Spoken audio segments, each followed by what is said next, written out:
durablement vôtre pour un monde à la fois vivant, vivable et viable.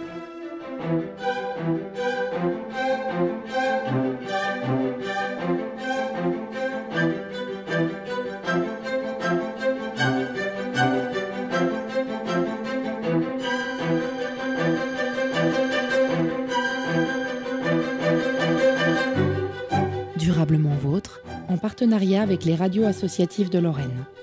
Aujourd'hui, nous évoquerons ces espaces naturels périurbains qui, grâce à la pugnacité de quelques-uns, échappent au béton des promoteurs pour devenir des espaces de découverte et de promenade appréciés de tous. Nous sommes à Ludre, au sud de Nancy, avec le président de l'association Sauvons les Coteaux. Durablement vôtre, Éric Butchler.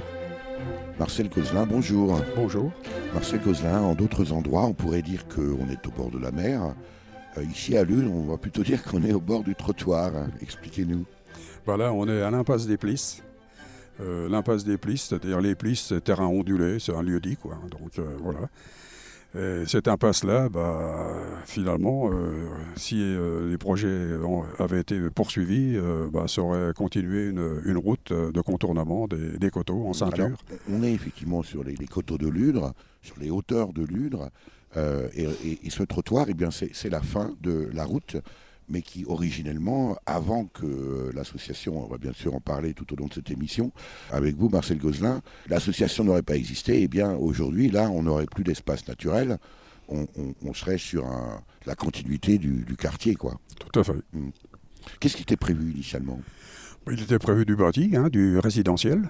Du résidentiel assez compact finalement, parce que l'ancien maire Chaunet s'opposait finalement au mitage. Donc pour construire finalement ce résidentiel, il faut pour les promoteurs à peu près 1 hectare, quoi. À partir du moment où ils possèdent 1 hectare de terrain, ils peuvent commencer à lancer des programmes de construction. Alors vous avez été vous-même longtemps conseiller municipal. Comment pourriez-vous présenter aujourd'hui la commune de Ludre ? La commune de Ludre, au départ, c'était une commune qui faisait 1000 habitants avant les années 70. Donc une commune qui a vécu un passé viticole. Au sud de Nancy. Voilà, au sud de Nancy, un passé viticole, ensuite après un passé minier, dont on peut être fier d'avoir produit le minerai qui a fait la Tour Eiffel, entre autres. Et puis, à partir de... les mines ont fermé en 1932. Ensuite, après, le village était un village essentiellement agricole. Les gens allaient travailler sur Nancy ou allaient travailler à l'usine de Neuve-Maisons. Et c'est seulement à partir des années 70 que ça a pris un peu son décollage, quoi. Donc, qu'est-ce qui s'est passé dans les années 70 ? Parce que, Marcel Gozlin, vous connaissez bien l'histoire de Ludre, parce que non seulement, je disais, vous étiez conseiller municipal, mais vous êtes originaire de Ludre. Je suis originaire de Ludre, oui. Alors, qu'est-ce qui s'est passé en 70 ? En 70, Charles Chaunet a été élu maire en 63. Donc de 63 à 70, disons que le mandat a été vécu, mais sans grand projet ni rien du tout, quoi. Sans grand bouleversement. Sans grand bouleversement. À partir des années 70, il y a eu peut-être un peu le bouleversement à partir de la création de ce qu'on a appelé antérieurement la zone industrielle, maintenant qu'on appelle plus pompeusement le Dynapôle. Ça fait mieux dans le paysage. Et donc, ça a permis de décoller finalement une activité économique. Et cette activité économique, elle a fait appel. Il y a eu un appel d'air finalement pour de l'habitat sur place, quoi, de l'habitat local, donc du résidentiel. Et la première opération qui a été lancée, c'était l'opération de la construction de la ZEC Sud. Donc une opération résidentielle qui était faite essentiellement sur des pâturages.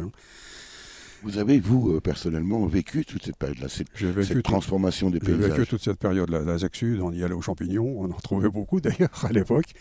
Et donc, oui, j'ai vécu un peu toute cette métamorphose finalement du village, quoi. En même temps, c'était dans l'air du temps à l'époque. C'était dans l'air du temps. Il y avait une demande de résidence. L'ancien maire finalement a sauté un peu sur l'occasion et a offert des terrains. On a une commune finalement qui fait 8 km² quand même. Donc il y avait quand même de l'espace, notamment toute la partie basse, toute la partie sud-est, qui était antérieurement des prairies, des zones de pâture ou des zones agricoles. Et alors Charles Chaunet, à l'époque maire, avait une espèce d'obsession d'un certain chiffre à atteindre absolument pour sa commune? L'obsession du chiffre, oui, c'était arrivé à peu près à 10 000 habitants sur Ludre, quoi. Fois 10, quoi. Voilà. Et d'où ça vient, ce chiffre? C'est-à-dire que il voulait donner finalement à Ludre une dimension de développement urbain, de développement économique. Parce qu'il part du principe que de toute façon, c'est l'emploi qui crée la richesse. Et donc la richesse, elle amène inévitablement aussi, je dirais, des équipements sur la ville. Et c'est comme ça que progressivement, on a assisté à des équipements divers, des équipements de sport, salles de tennis, etc. Au départ, ça a été modeste, et puis ensuite, après, il y a eu les batailles aussi pour, capter un petit peu l'activité scolaire, notamment avec une bataille qui a été menée pour implanter le collège à Ludre, quoi. Donc voilà, quoi. Tout ça, ça a été une suite. Est-ce qu'il n'y a pas eu aussi, à cette époque-là, une forme de compétition, peut-être entre les communes, entre les maires, à celui qui se développera le plus rapidement, qui aura la plus grande médiathèque, qui aura la plus belle mairie? Ah, tout à fait. Alors là, vous êtes un peu dans le mille. Tout à fait. Je ne suis pas originaire de Ludre, vous voyez. Non, tout à fait, c'était ça. C'était effectivement aller dans une compétition intercommunale, quoi. Donc, c'était celui qui avait le plus d'ambition, qui avait le plus de niaque, comme on dit, qui y arrivait, quoi. En plus de ça, il y avait aussi des colorations politiques qui ont fait que ça a recomposé un petit peu les cartes, quoi. Donc, alors, derrière vous, puisque vous êtes debout là sur le rebord de ce trottoir, limite pas naturelle du tout, en l'occurrence limite béton, de cette zone d'une part totalement urbanisée, et puis derrière vous, les coteaux de Ludre, on peut être étonné quand même de cette coupure, j'allais dire, au couteau, quoi. Oui, pour l'instant, coupure au couteau, oui, parce que, là, on a des propriétaires, de toute façon, qui n'ont pas vendu. Donc, il faut savoir quand même que dans le PLU, le plan local d'urbanisme qui a donc été décidé en 2007, puisqu'il a été voté quand même au Conseil de communauté urbaine à l'époque. Aussitôt après, il y a eu une société qui s'appelait Francelot, qui a commencé à solliciter des propriétaires de terrain pour savoir s'ils étaient d'accord pour vendre leurs parcelles, etc. Très vite, ils ont mis, comme on dit, les bras dans le lit, parce que... C'est-à-dire ?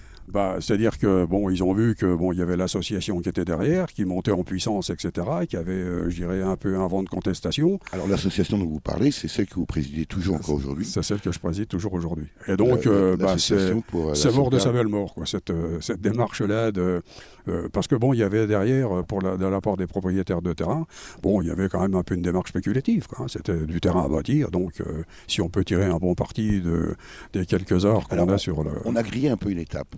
L'association se monte à quel moment précisément et avec qui et pourquoi ? L'association, elle se monte en avril 2007.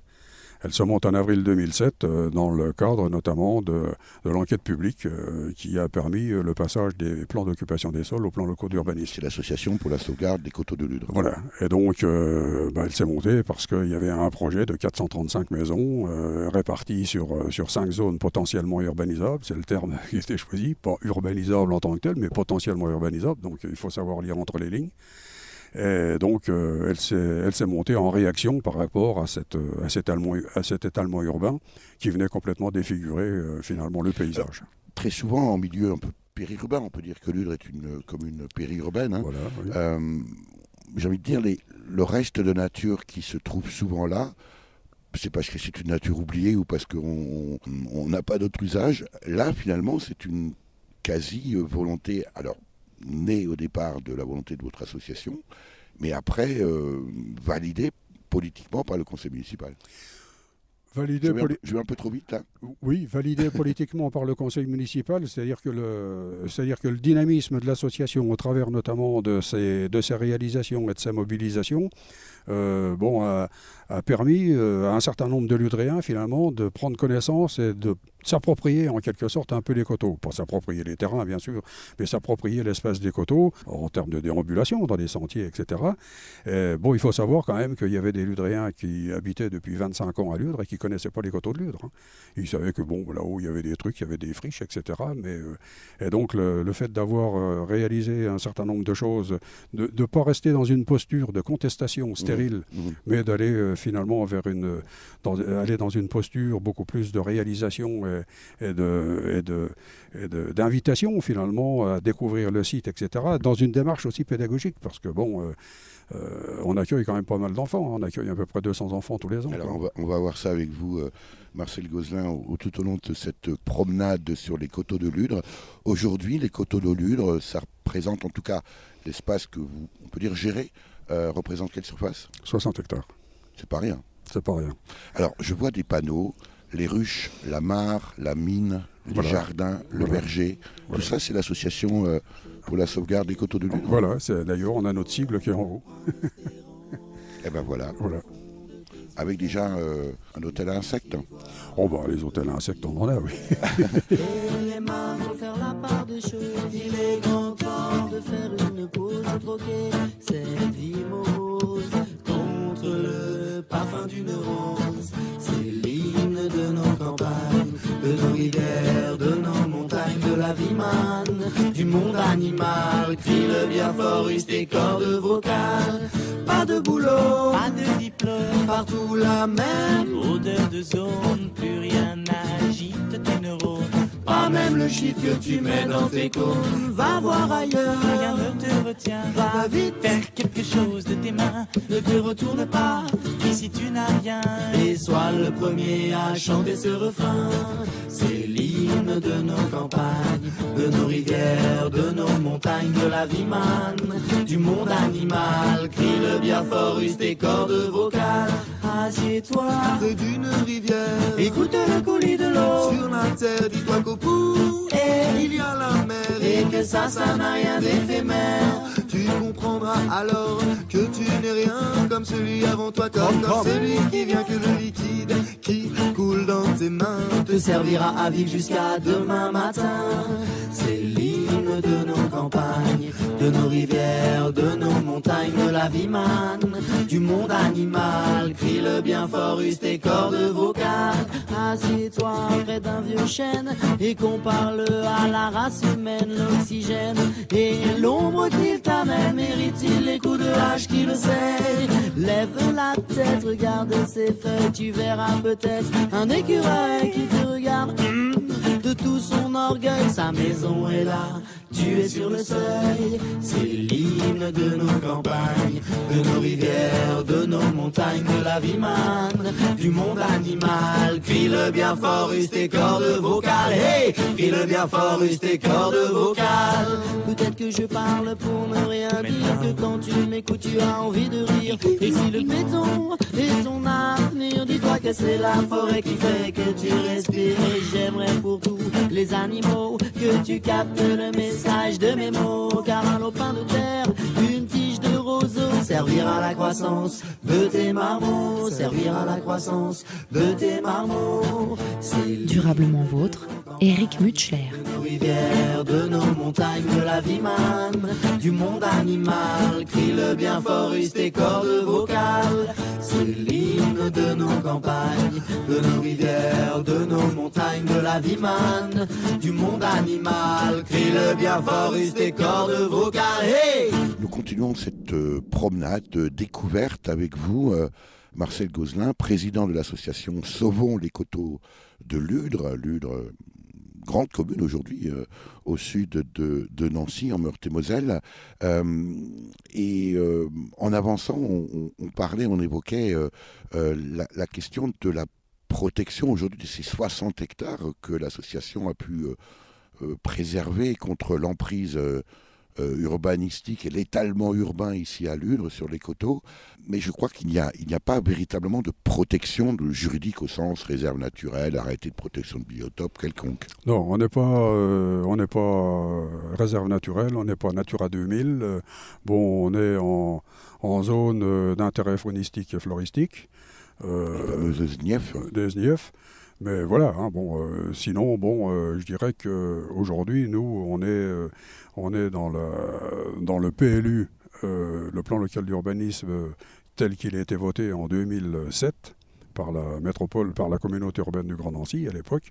Et donc, la modification, en quelque sorte juridique, qui interviendra seulement qu'à la mi-2019, quand le plan local d'urbanisme intercommunal sera voté par la métropole. Est-ce qu'on peut craindre à ce moment-là pour le devenir de cet espace de 60 hectares de Ludre, de nature ?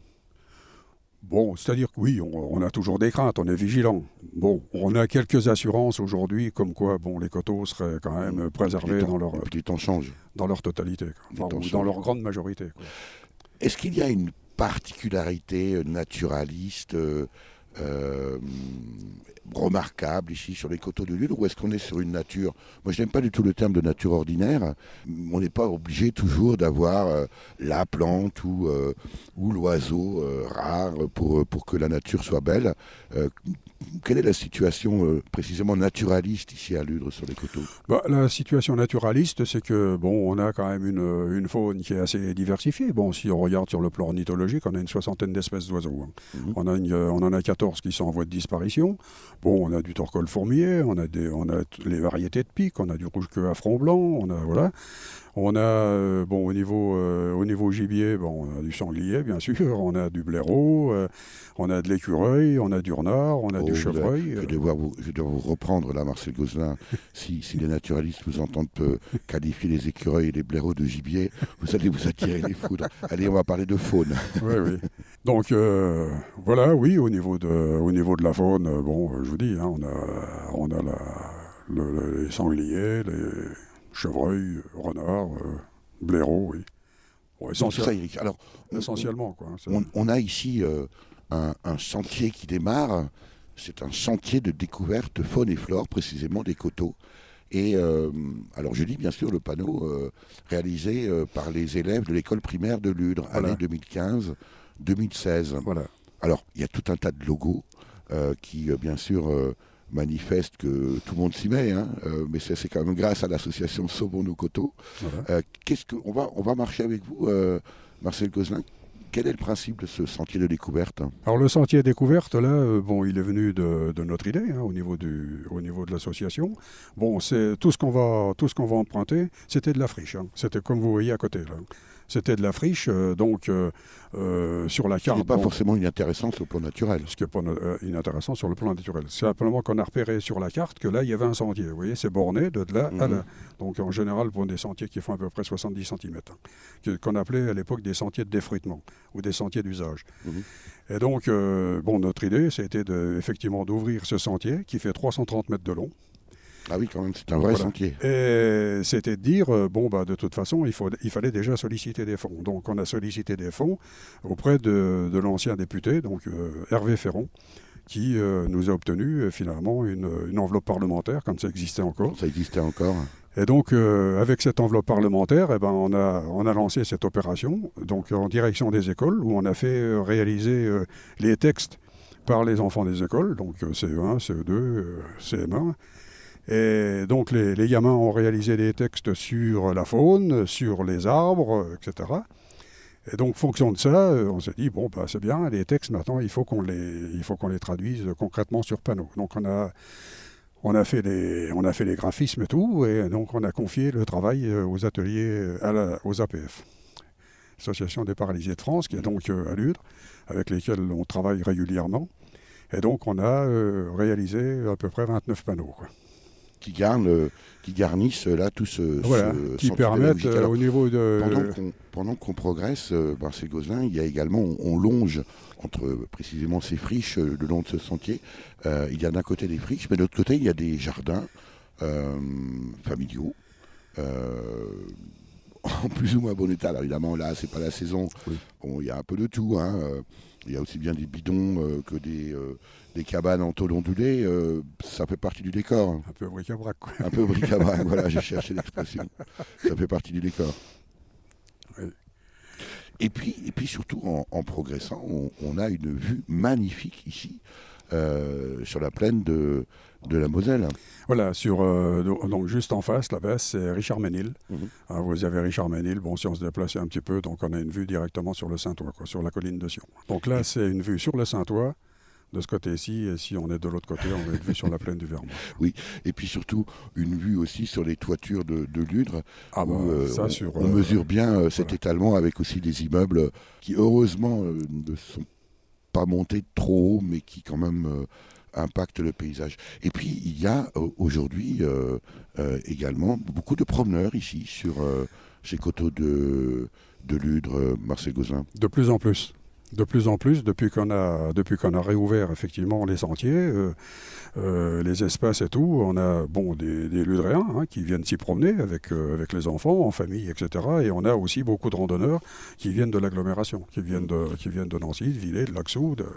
Ça veut dire que les gens ont identifié aujourd'hui cet espace et peut-être en ont précisément besoin parce que la ville, c'est bien, mais ça ne suffit pas, quoi. Voilà, les gens ont identifié cet espace et ils le découvrent tous les ans un peu plus quand on organise la fameuse fête des coteaux au mois de septembre, qui rassemble à peu près 1000 personnes. Sur la fameuse fête des coteaux. Oui, donc tous les ans au mois de septembre, vers le 10 septembre, on organise une fête des coteaux, donc avec à peu près une trentaine de stands qui sont disséminés un peu dans les coteaux, là, essentiellement sur l'écologie, la biologie, etc. Et on draine un peu, avec des jeux pour les gamins, bien sûr, différentes activités, donc avec le CPIE de Champenoux, avec l'Atelier Vert, enfin il y a plusieurs partenaires.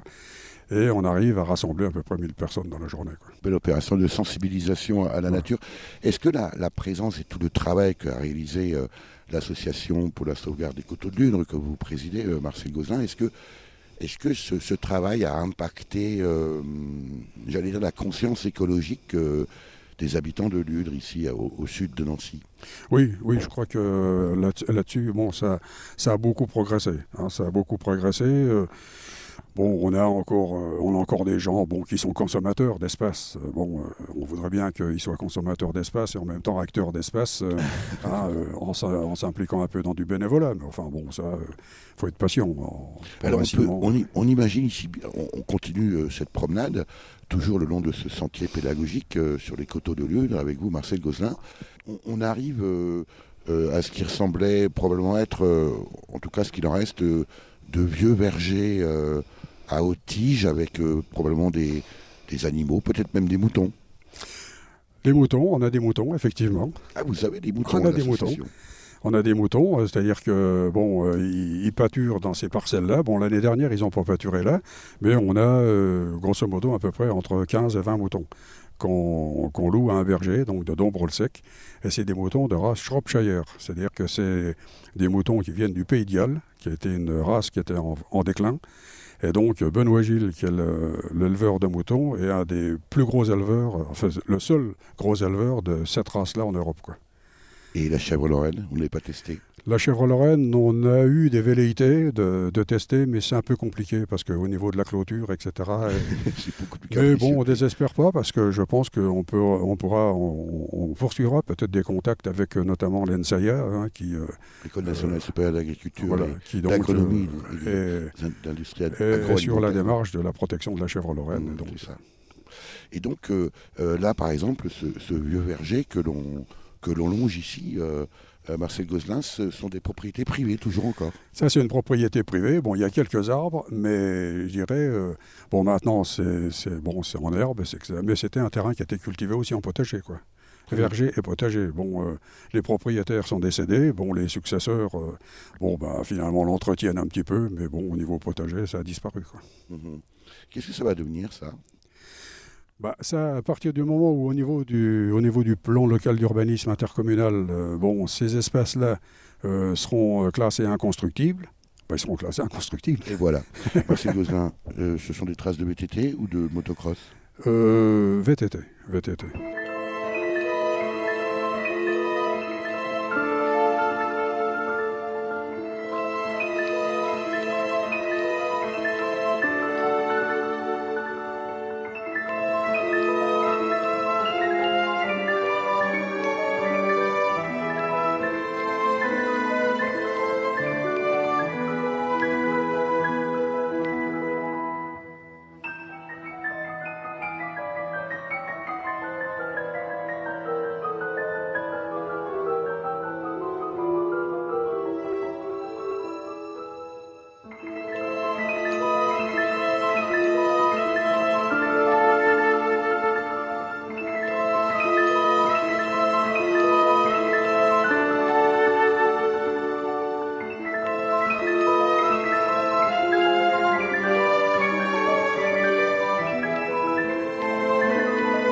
Marcel Gozlin, président de l'association Sauvons les coteaux de Ludre, ici à de Ludre précisément, au sud de Nancy. On continue cette découverte de cet espace de 60 hectares que votre association a su préserver du béton et de l'étalement urbain depuis maintenant 2007.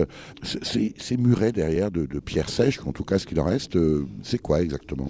C'était des murets qui délimitaient les parcelles. Bon, vous aviez finalement des parcelles en terrasse.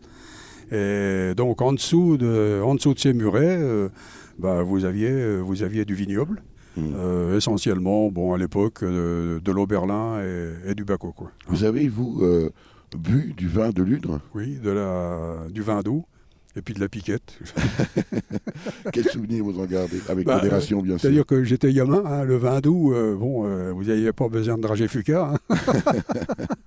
C'était naturel et efficace. Voilà, en même temps, il faut s'imaginer effectivement que tous ces espaces-là avaient une fonction à la fois agricole, sociale, faisaient partie intégrante totalement, et vous le disiez tout à l'heure, commune rurale après tout. Voilà, tout à fait. Vous avez vu, vous aussi, cette mutation, vous l'avez vécue ? J'ai vécu la mutation, j'ai vécu, en étant gamin, j'ai vécu les vendanges. Hein. Ah oui. J'ai vécu les vendanges, oui. Ça, c'est une nostalgie de cette période ? Oui, la nostalgie de cette période, parce que c'était une enfance heureuse, quoi. Une enfance qui était rythmée en fonction de la vie et de l'agriculture. C'était la saison des moissons, c'était la saison des betteraves, c'était la saison des vendanges. Quand on était gamin, on était tout le temps dehors, parce qu'il y avait toujours une activité agricole finalement qui nous mobilisait. Soit à suivre les chariots, soit à monter dessus, soit à aller glaner pour les poules quand c'était la période des moissons. Oui, on sent la nostalgie. Oui.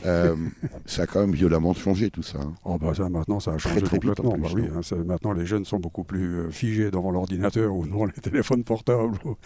Hein, et ce qu'il y a, c'est que nous, dans la jeunesse, ça nous a amené finalement à être créatifs, quoi. C'est-à-dire qu'on était toujours dans la nature, on faisait des cabanes en bois, on faisait des jeux dans la nature, etc. On rentrait, on avait les joues rouges, un peu comme votre stylo. Mais tout ça, c'était bénéfique. Et pour la santé, pour la tranquillité des parents, et puis en plus de ça... et pour la nature, finalement. Et pour la nature également. Où va-t-on, Marcel Gozlin ? Là, on va continuer le sentier. Mm-hmm. Peut-être un peu rapidement si... on vous suit. On va arriver où ? On arrive derrière le jardin pédagogique.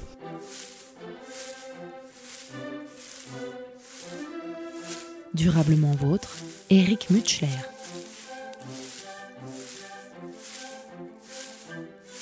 Marcel Gozlin, en vous suivant sur ce verger ici sur les coteaux de Ludre, on s'aperçoit que de chaque côté de ce petit sentier qui traverse une espèce de semi-taillis friche bois, des pierres plates posées sur leurs tranches de part et d'autre de ce petit sentier. Oui, alors ces pierres délimitaient finalement la largeur du sentier, dans sa continuité. C'était des pierres plates qui étaient mises sur champ. Certaines font à peu près des fois 80 cm de long sur 50 cm de haut, en fouille en terre bien sûr, qui dépassaient. Et donc ça délimitait des sentiers qui font grosso modo à peu près 70 cm de large, quoi, qui permettaient la déambulation des brouettes, des tendelins quand il s'agissait d'aller dans les vignes, récupérer le raisin, etc. En pleine activité. On vient d'arriver ici au jardin pédagogique des coteaux de Ludre. Oui, alors ce jardin pédagogique, c'est le premier qu'on a ouvert. C'était une espèce de friche, c'est une propriété privée. C'est une dame qui habite, malheureusement qui est décédée, qui habitait à Ambacourt, à côté de Poussey, qui nous l'a mis à disposition. Elle a dit oui, moi je ne veux pas de construction sur les coteaux, donc si c'est pour faire de l'activité pédagogique, je vous le mets tout de suite à disposition. Alors, donc, ce jardin pédagogique, il est ouvert à qui et surtout qui s'en occupe ? Alors le jardin pédagogique, il est ouvert aux écoles. Donc on a régulièrement les écoles qui viennent au printemps, en automne, pour faire les semis de printemps, pour faire les récoltes d'automne. En période intermédiaire, parce qu'il y a les vacances scolaires, parce que il y a les programmes des enseignants qui ne sont pas toujours compatibles avec les saisons.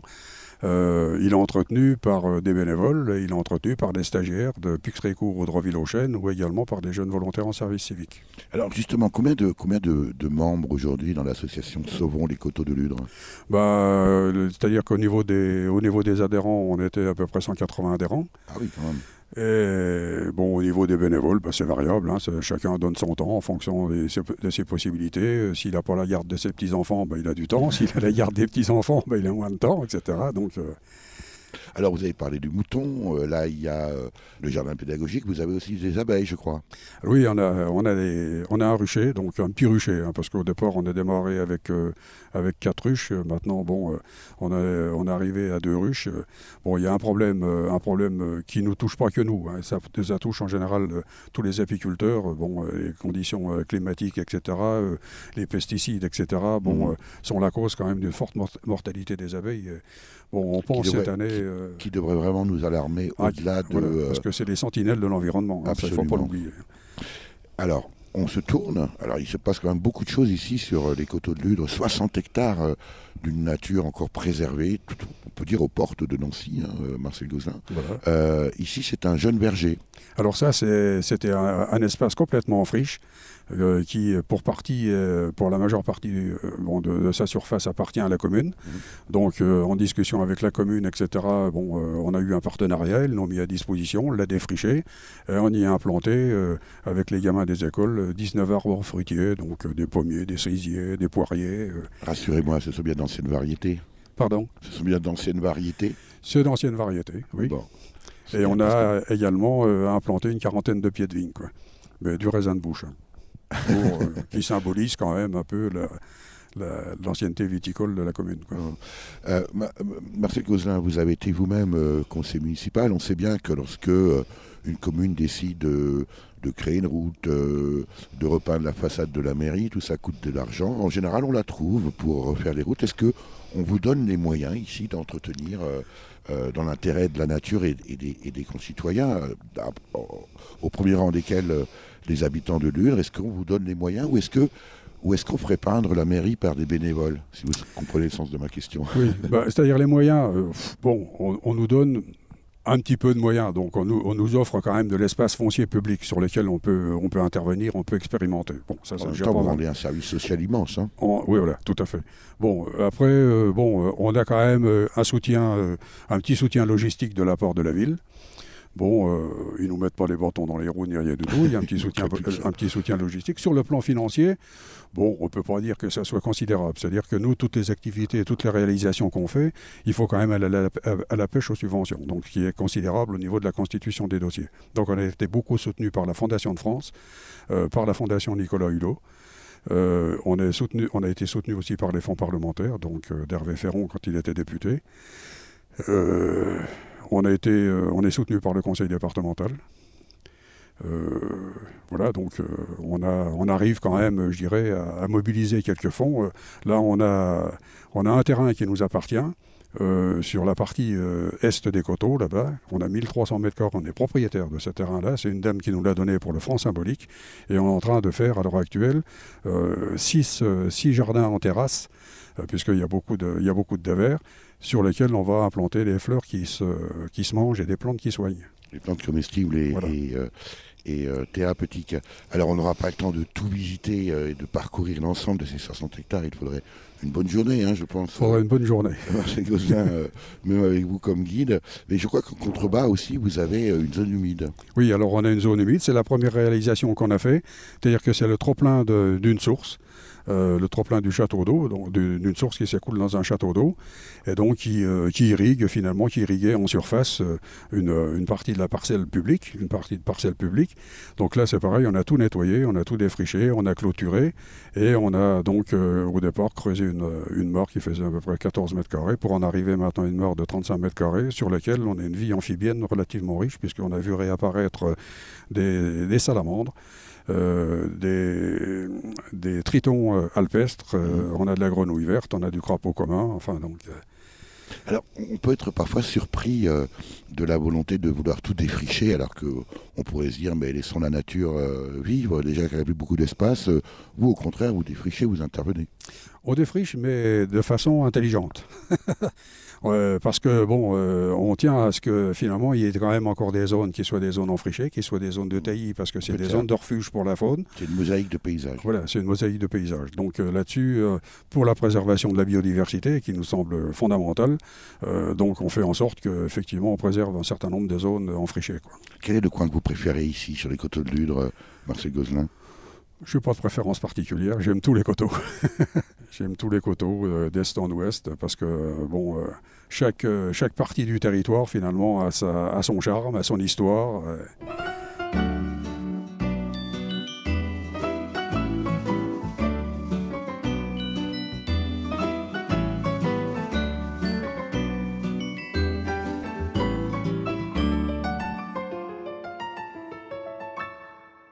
Il revient à ma mémoire des souvenirs familiers. Je revois ma blouse noire lorsque j'étais écolier. Sur le chemin de l'école, je chantais à pleine voix des romances sans paroles, vieilles chansons d'autrefois. Douce France, cher pays de mon enfance, bercé de tendre insouciance, je t'ai gardé dans mon cœur. Mon village, au clocher, aux maisons sages, où les enfants de mon âge ont partagé mon bonheur. Je t'aime et je te donne ce poème. Oui, je t'aime dans la joie ou la douleur.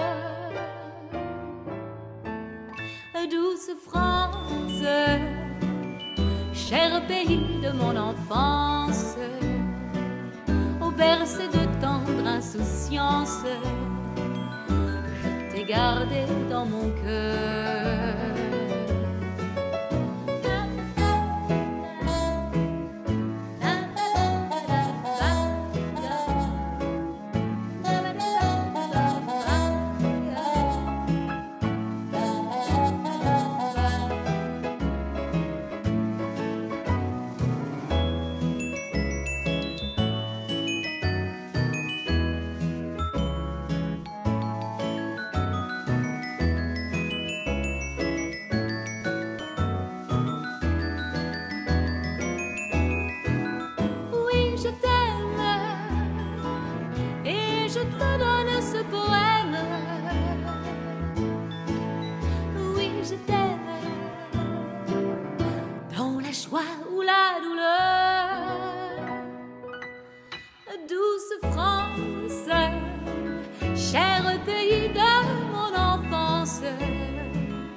Bercé de tendre insouciance, je t'ai gardé dans mon cœur, je t'ai gardé dans mon cœur.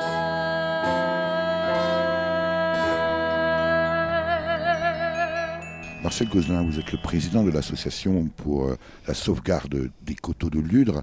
Alors, au cours de cette visite un peu éclair, il faut le dire, malgré le fait qu'on y a passé presque une heure avec vous, on a découvert plein de choses et c'est un endroit assez fabuleux, porte de Nancy, 60 hectares. On a quand même compris que, déjà, d'une part, que vous étiez originaire de Ludre et que vous avez connu ces espaces-là encore en vigne, en travaux agricoles, présence de vaches et de moutons. On sent bien que vous avez un attachement particulier à cet espace, mais aussi que vous l'avez amplement fréquenté.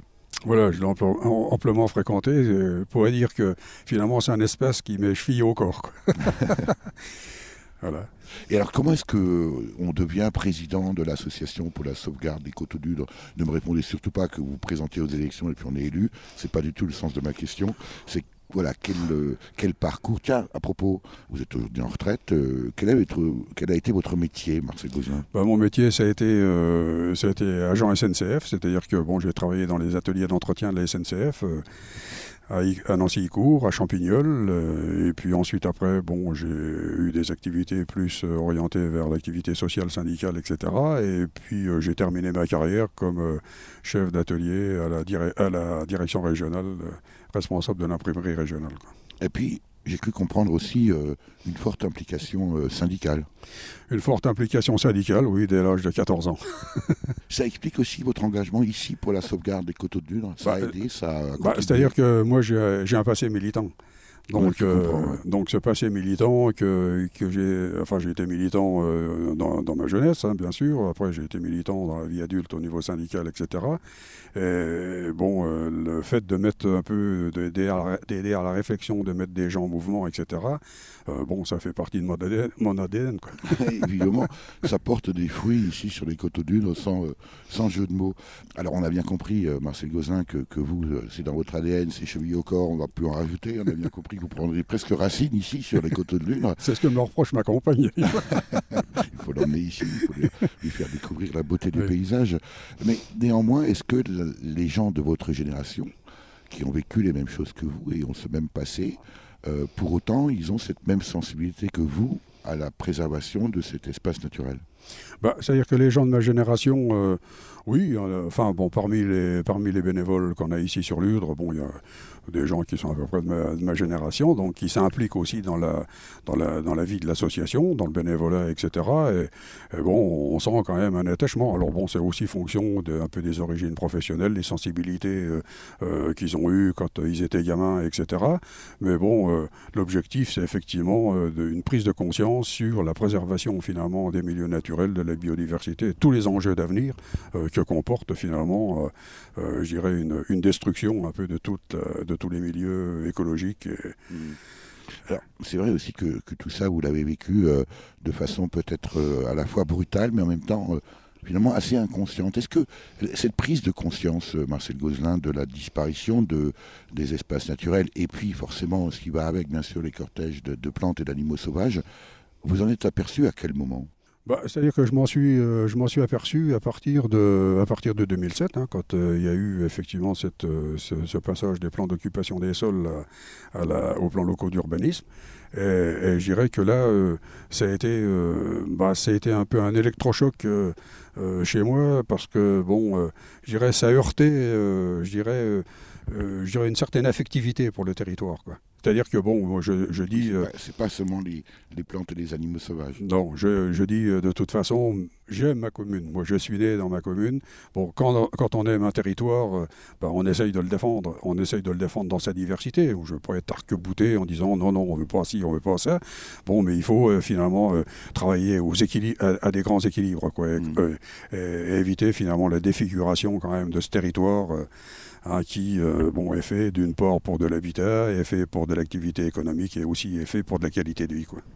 Comment vous voyez la suite du monde, Marcel Gozlin, pas seulement de Ludre? On sait bien, on a évoqué bien sûr l'effondrement des populations d'abeilles, de la biodiversité en général. Vous qui avez connu précisément ces espaces-là dans une toute autre configuration, comment vous voyez les choses pour la suite, pour nos enfants et petits-enfants? C'est-à-dire que bon, je suis optimiste quand même, parce que bon, c'est pas bon, c'est un optimisme qui est mesuré, hein, quand même, parce que bon, on sait qu'il y a beaucoup de travail à faire encore, mais bon, aujourd'hui, progressivement, on voit une élévation des consciences. Bon, il y a aussi un certain nombre de scientifiques, un certain nombre de gens qu'on contacte, hein. Je vois, par exemple, on a fait venir récemment Marc Dufumier sur l'agroécologie. Nous avons déjà reçu micro de il nous a fait une conférence extraordinaire, quoi. Bon, on voit l'atelier vert, des gens qui mettent aussi en mouvement bien sûr. Une multitude de jeunes, quoi.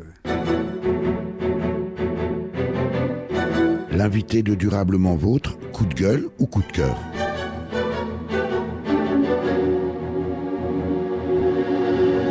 Marcel Gozlin, quand on est comme vous, président de l'association Sauvons les coteaux de Ludre, ici à Ludre, précisément au sud de Nancy, en Meurthe-et-Moselle, quand on voit toute l'énergie que vous avez déployée, alors évidemment avec l'ensemble des membres de votre association depuis 2007 pour préserver cet espace naturel de 60 hectares contre l'étalement urbain qui est très étalé, hein, à Ludre, on est plutôt coup de cœur ou plutôt coup de gueule, hein? C'est-à-dire qu'on a un peu les deux à la fois. Moi, là, pour l'instant, je dirais que je suis un peu coup de gueule, quoi. Un peu coup de gueule dans la mesure où... C'est le syndicaliste qui parle. Oui, non, mais je pense que les associations font un travail considérable, qu'elles ne sont pas suffisamment reconnues à l'heure actuelle. que la puissance publique finalement s'appuie bien sûr sur les associations à titre consultatif, etc., mais je dirais ne sont pas les impliquent pas suffisamment dans une démarche de réflexion dans les processus de décision. Est-ce que c'est pas un peu, alors d'une part la faute aux associations, parce que finalement elle pourrait peut-être revendiquer davantage, et en même temps, l'État a finalement de la main-d'œuvre gratuite avec les bénévoles, non ? C'est-à-dire que, oui, les associations... Parce qu'il n'y a pas que les associations, pardonnez-moi, oui. Marcel Gozlin, il n'y a pas que les associations de protection de la nature, il y a dans le social, dans l'accueil des migrants, l'aide aux personnes âgées, l'aide aux handicapés, le travail bénévole est considérable en France. Tout à fait. Mais il faut pas que du point de vue des pouvoirs publics, etc., ils considèrent que les associations sont des empêcheurs de tourner en rond. Au contraire, c'est des forces vives, actives finalement, de la société civile, qui contribuent, je dirais, d'une façon essentielle. Il faut quand même pas oublier qu'on a 1 200 000 bénévoles en France.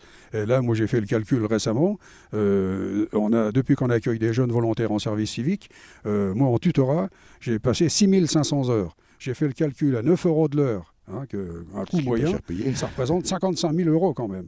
55 000 € bénévoles, finalement, qui ont été mis au service de la collectivité publique et au service de l'intérêt général. Est-ce que cette non-reconnaissance par les pouvoirs publics, est-ce qu'elle n'est pas aussi un peu à l'image, Marcel Gozlin, finalement, de notre système politique général ? C'est-à-dire qu'on est dans l'accaparement et la confiscation du pouvoir par certaines élites. Et puis, on est loin, encore très loin, d'une démarche précisément, comme vous le dites, participative, collective, une espèce d'intelligence collective, quoi. Voilà. Le problème, c'est que les pouvoirs décisionnels, politiques, etc., s'appuient finalement sur des réseaux d'experts, fonctionnaires, sortant des hautes écoles, etc. Ils ont certainement les qualités, je ne remets pas en cause leur qualité, mais nous, associations, on a l'expertise du terrain, quoi. On a l'expertise du terrain, la connaissance, on a l'écoute des gens, on a l'expertise aussi du ressenti, de la sensibilité des gens au quotidien, et ça, malheureusement, c'est pas suffisamment valorisé. On a bien senti, on a bien compris le coup de gueule et l'énergie du coup de gueule, Marcel Gozlin. Allez, un coup de cœur. Un coup de cœur, c'est faire en sorte que de toute façon, l'association, elle vive encore le plus longtemps possible, parce que moi je suis pas éternel, et que en définitive, les gens prennent de plus en plus conscience de l'intérêt finalement d'avoir cette qualité de vie à Ludre, de bénéficier d'un espace, d'un poumon de respiration, qui est véritablement une richesse locale. Alors, en vous écoutant, Marcel Gozlin, je me faisais la remarque, parce que là, on est bien sûr revenu à notre point de départ, de ce trottoir, une espèce de limite plus que symbolique, puisqu'elle marque vraiment bien la différence entre le goudron et puis la terre. Mais finalement, derrière nous, donc, il y a cet espace sauvage de 40 hectares. Et puis quand je regarde en face, les maisons, alors évidemment, ce sont des jolies maisons, des villas, mais quand on regarde la végétation, ce sont des plantes plutôt exotiques. Et c'est une rupture. Alors là, pour le coup, tout à l'heure, je parlais de coupure au couteau. Est-ce que vous pourriez imaginer, est-ce que vous rêvez, vous, Marcel Gozlin, que ces arbres exotiques qui finalement n'ont pas trop grand-chose à faire ici parce que ça n'apporte pas grand-chose, que la nature qu'on a derrière nous, comme ça, vous avez progressivement envahi les terrains et tout ça devienne un peu plus sauvage. Ça, c'est sûr, ça serait l'idéal. Simplement que, c'est le choix des riverains. Le choix des riverains aujourd'hui, dans le cadre de l'aménagement paysager de leurs résidences, etc., ils restent finalement sur des aménagements qui sont formatés. Dans combien de temps on en sera là? Est-ce que la nature aura comme ça réenvahi? Alors, il ne s'agit pas bien sûr de retourner à l'espace, à l'état sauvage, mais de créer une meilleure harmonie entre le bâti et la nature. Ça, il faut progressivement faire prendre conscience aux riverains que il faut qu'ils s'appuient effectivement sur des plantes autochtones, et faire en sorte que ils aient des terrains, des espaces qui soient un petit peu, comme on dit, fouillis, etc., mais qui soient effectivement des espaces de captation de la biodiversité. Merci Marcel Gozlin pour cette découverte de l'espace naturel extraordinaire ici à Ludre. C'est moi qui vous remercie de nous avoir permis de nous exprimer finalement sur l'association, sur nos réalisations et puis sur nos ambitions de devenir des coteaux et de préserver cet espace naturel. C'était avec plaisir. Merci Marcel Gozlin. Merci à vous. Je rappelle que vous êtes le président de l'association Sauvons les Coteaux à Ludre, au sud de Nancy. Pour en savoir plus et pourquoi pas rejoindre l'association ou tout simplement découvrir cet espace naturel de 60 hectares ou participer à vos nombreuses activités et animations, rendez-vous sur sauvonsnoscoteaux.free.fr. Vous avez pu écouter dans l'ordre l'hymne de nos campagnes par le groupe Trio, paru sur son premier album Mama Goubida, sorti en 1998. Aquarium, 7e mouvement du Carnaval des animaux de Camille Saint-Saëns, bien sûr, composé en Autriche en 1886 et interprété ici par le Royal Philharmonic Orchestra de Londres sous la direction d'Andrea Licata. Et enfin, Douce France, une chanson écrite par Charles Trenet en 1943 et composée avec Léo Chauliac, interprétée ici par la nancéienne, désormais londonienne, Aurora Colson, alias Aurora Chanson, parue sur l'album Retro French Songs, sorti en 2014. À la technique et au montage, Véronique Olivier. Vous pouvez réécouter cette émission dès la semaine qui suit sa première diffusion sur le site www.durablementvôtre.fr.